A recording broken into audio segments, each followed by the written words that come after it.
अच्छे होंगे। मैं सेल्फ विनय कुमार बिन and welcome to my channel KM by Vinay sir. तो डियर स्टूडेंट, आज के सेशन में लोग बात करेंगे ऑर्गेनिक जनरल ऑर्गेनिक केमिस्ट्री में फ्यूजन इन कोवेलेंट बॉन्ड। ठीक है, कोवेलेंट बॉन्ड क्या होता है आपको अच्छे से पता है कि bond which are form by sharing of electron. Electron के शेयरिंग से जो बॉन्ड बनता है उसको बोलते हैं कोवेलेंट बॉन्ड। तो ऑर्गेनिक केमिस्ट्री में हम बात करें तो ऑर्गेनिक केमिस्ट्री में ज्यादातर क्या होते हैं, कार्बन कंटेनिंग कंपाउंड होते हैं और वहां पर क्या होता है, इलेक्ट्रॉन के शेयरिंग से बॉन्ड बनता है जिसको क्या बोलते हैं, कोवेलेंट बॉन्ड। अब कोई भी रिएक्शन जब होता है तो वहां पर क्या होता है, या तो बॉन्ड फॉर्म होता है या तो बॉन्ड वहां पे ब्रेक होता है। तो केमिकल बॉन्ड क्या होता है, making and breaking of bond. ठीक है, जब कोई बॉन्ड टूटेगा तभी तो नया बॉन्ड बनेगा। तो यहाँ पर बात हो रही कोवेलेंट बॉन्ड किस तरह से ब्रेक होते हैं, तो उसी के बारे में डिस्कस करना है। तो आज का अपना जो सेशन है फ्यूजन इन कोवेलेंट बॉन्ड। ठीक है, कोवेलेंट बॉन्ड में कैसे ब्रेक होगा, तो चलिए स्टार्ट करते हैं। तो कोवेलेंट बॉन्ड में जो फ्यूजन होता है जल्दी दो तरह से होता है। एक होता है अपना homolytic fusion and second one is heterolytic fusion. तो यहाँ पर जो बॉन्ड की ब्रेकिंग भी दो तरह से होती है।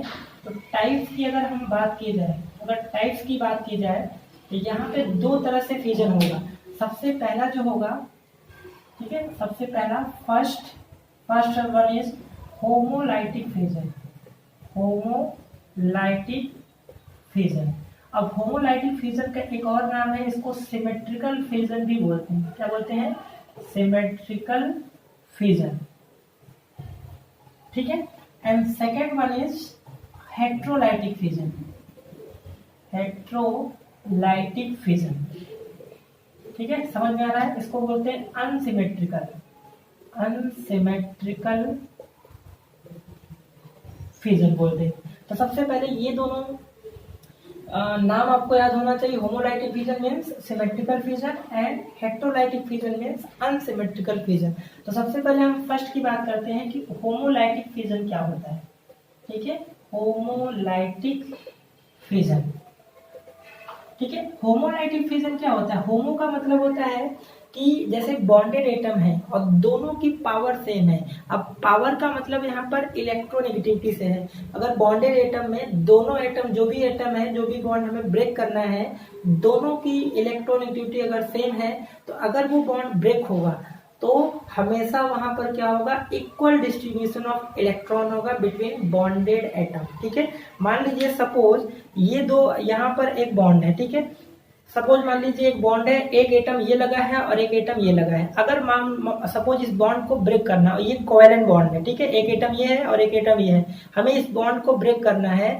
तो सिंगल बॉन्ड में क्या होता है, 2 इलेक्ट्रॉन की शेयरिंग से वहां पर सिंगल बॉन्ड बनता है। तो अगर हम इस बॉन्ड को ब्रेक करेंगे तो एक इलेक्ट्रॉन इस एटम के पास और एक इलेक्ट्रॉन इस एटम के पास। तो मीन्स क्या है, होमोलाइटिक फ्यूजन में इक्वल डिस्ट्रीब्यूशन ऑफ इलेक्ट्रॉन होता है बिटवीन बॉन्डेड एटम। ठीक है, तो इसका डेफिनेशन अगर आपसे कोई पूछे तो आप क्या लिखोगे, equal distribution of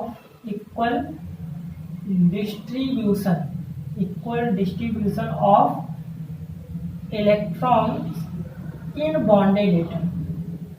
in bonded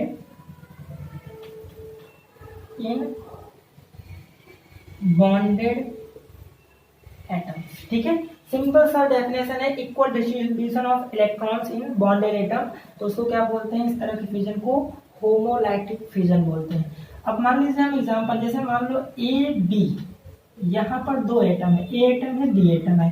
अब यहाँ पर अगर हमें इस बॉन्ड को ब्रेक करना हो, ठीक है, इस बॉन्ड को ब्रेक करना हो, तो सिंगल बॉन्ड है, एक इलेक्ट्रॉन इसका होगा और एक इलेक्ट्रॉन इसका होगा।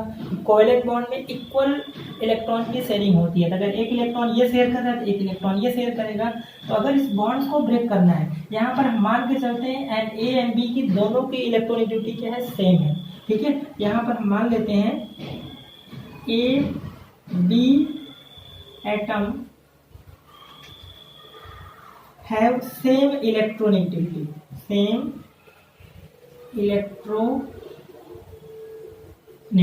ठीक है, ये हम मान के चल रहे हैं। तो अब दोनों की पावर सेम है, तो अगर ये बॉन्ड ब्रेक होगा तो एक इलेक्ट्रॉन इस बी के पास जाएगा और एक इलेक्ट्रॉन इसके पास जाएगा। ये इलेक्ट्रॉन का हम ये जो शो कर रहे हैं साइन है, अगर ये इलेक्ट्रॉन हमने एरो कर्व इस तरह दिखाया, मतलब एक इलेक्ट्रॉन इसके पास जा रहा है और एक इलेक्ट्रॉन इसके पास। तो इस तरह से जब यहाँ पर होगा, देखो क्या बनेगा, एक इलेक्ट्रॉन इसके पास और प्लस एक इलेक्ट्रॉन बी के पास। ये जो इलेक्ट्रॉन को बोलते हैं ऑड इलेक्ट्रॉन। इस तरह से फ्यूजन जो होते हैं उनको बोलते हैं क्या, होमोलाइटिक फ्यूजन बोलते हैं। ठीक है, होमोलाइटिक फ्यूजन। और होमोलाइटिक फ्यूजन में हमेशा क्या बनता है, फ्री रेडिकल का फॉर्मेशन होता है। फ्री रेडिकल क्या होते हैं, ऐसे स्थिति जिनके पास क्या हो, वन इलेक्ट्रॉन है या फिर ऑड इलेक्ट्रॉन होते हैं, उनको बोलते हैं फ्री रेडिकल। और ये क्या होते हैं, हाईली रिएक्टिव होते हैं। ठीक है, फ्री रेडिकल हमेशा सनलाइट के प्रेजेंस में इस तरह की ब्रेकिंग होता है। ठीक है, कुछ है जैसे फ्री रेडिकल कब बनता है, जब यहाँ पर कोई ऐसा फ्यूजन जहाँ पर सनलाइट के प्रेजेंस होता है तो वहाँ पर फ्री रेडिकल मैकेनिज्म फॉलो होता है। ये हम आगे पढ़ेंगे, अभी बस इतना जानो ऑड इलेक्ट्रॉन इसके चीज को क्या बोलते हैं, फ्री रेडिकल। और ये क्या होते हैं, हाईली रिएक्टिव होते हैं। ये क्या होते हैं, हाईली रिएक्टिव होते हैं और इनकी लाइफ क्या होती है, शॉर्ट लाइफ है। और जो सिंपल सी बात है, जो हाईली रिएक्टिव होगा वो शॉर्ट लाइफ होगा ना, मतलब कम टाइम के लिए वो वहाँ पर फॉर्म करेगा, उसके बाद कंबाइन होकर वहाँ से न्यूट्रल प्रोडक्ट का फॉर्मेशन करेगा। ठीक है, तो ये हो गया होमोलाइटिक फ्यूजन। अब सेकेंड हम यहाँ पे बात करते हैं, दैट इज हेट्रोलाइटिक फ्यूजन। क्या होता है, फ्यूजन। ठीक है, अब हेट्रोलाइटिक फ्यूजन क्या होगा, जब अनइक्वल डिस्ट्रीब्यूशन ऑफ इलेक्ट्रॉन होगा। जिसका डेफिनेशन क्या हुआ, अनइक्वल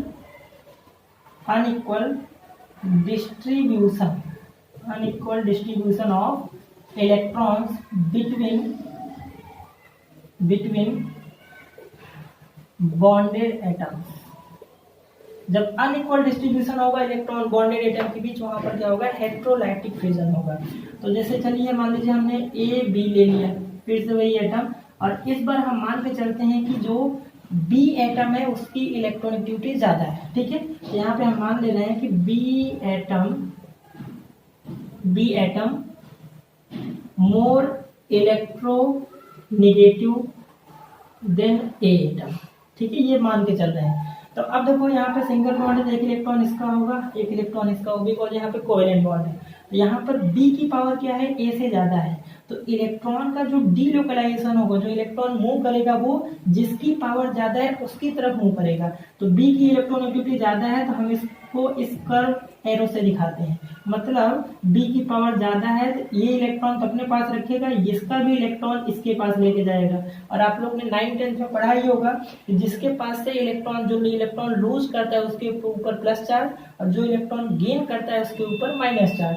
तो जरा मुझे बताओ, ए पे कैसा चार्ज आएगा, पॉजिटिव चार्ज आएगा, बिकॉज इसका इलेक्ट्रॉन बी के पास जा रहा है। और बी के ऊपर कैसा आएगा, निगेटिव चार्ज आएगा। तो यहाँ से जरा देखो, ए जो हुआ इसके ऊपर से एक इलेक्ट्रॉन इसके पास गया तो एक प्लस चार्ज आएगा, और बी के यहाँ पे 2 इलेक्ट्रॉन होंगे और माइनस चार्ज होगा। अब 2 इलेक्ट्रॉन कहाँ से आए, आपके मन में आ रहा होगा कि 2 इलेक्ट्रॉन है, माइनस हमने एक रखा है। तो भाई एक इलेक्ट्रॉन इसी खुद का है, ये जो इलेक्ट्रॉन है बी का ही है, जो दूसरे का इलेक्ट्रॉन लेगा तब तो माइनस जाएगा। तो ये एक ही इलेक्ट्रॉन, ए वाला इलेक्ट्रॉन तो ले रहा है, एक इलेक्ट्रॉन इसका खुद का है, जब ये बॉन्ड ब्रेक होगा तो इसीलिए 1 माइनस आ रहा है। तो हेट्रोलाइटिक फ्यूजन में ऑलवेज कैटायन और एनायन का फॉर्मेशन होता है। इस तरह के फ्यूजन को बोलते हैं क्या, हेट्रोलाइटिक फ्यूजन या फिर अनसिमेट्रिकल फ्यूजन बोलते हैं। तो यहाँ से प्लस चार्ज स्पीसीज को पता ही है कैटायन बोलते हैं, और निगेटिव चार्ज स्पीसीज को एनायन बोलते हैं। तो ये भी यहाँ पर रिएक्टिव होते हैं। जब कार्बन के ऊपर प्लस चार्ज होता है उसको बोलते हैं कार्बोकैटायन या कार्बोनियम आयन, और कार्बन के ऊपर नेगेटिव चार्ज होगा तो वहां से कार्बन आयन का फॉर्मेशन होता है। तो free radical carbocation and carbon ion ये होमोलाइटिक एंड हेट्रोलाइटिक फ्यूजन से फॉर्म होता है। ठीक है, तो आई थिंक आपको बॉन्ड किस तरह से ब्रेक होते हैं, कोवेलेंट, वो समझ, दोनों कॉन्सेप्ट समझ में आ गया, होमोलाइटिक फ्यूजन है, हेट्रोलाइटिक फ्यूजन। आई होप आपको कॉन्सेप्ट समझ में आ गया किस तरह से कोवेलेंट बॉन्ड का फ्यूजन होता है, होमोलाइटिक और हेट्रोलाइटिक फ्यूजन। होमोलाइटिक फ्यूजन से ऑलवेज फ्री रेडिकल का फॉर्मेशन होता है जो कि हाईली रिएक्टिव होता है, और हेट्रोलाइटिक फ्यूजन से क्या होता है, कैटायन और एनायन का फॉर्मेशन होता है। तो नेक्स्ट लेक्चर हम लोग बात करेंगे free radical, carbocation and कार्बो anion के बारे में। आई होप आपको वीडियो पसंद आया होगा, प्लीज लाइक करें, शेयर करें, सब्सक्राइब करें। आपके सब्सक्राइब एंड लाइक करने से हमारा थोड़ा सा मोरल अप होता है। तो आपके सब्सक्रिप्शन से, आपके एक सब्सक्रिप्शन है, लाइक से हमारा जो मोरल होता है थोड़ा सा बूस्ट होता है। प्लीज लाइक करें, शेयर करें, सब्सक्राइब करें। मिलते हैं हम लोग नेक्स्ट लेक्चर में।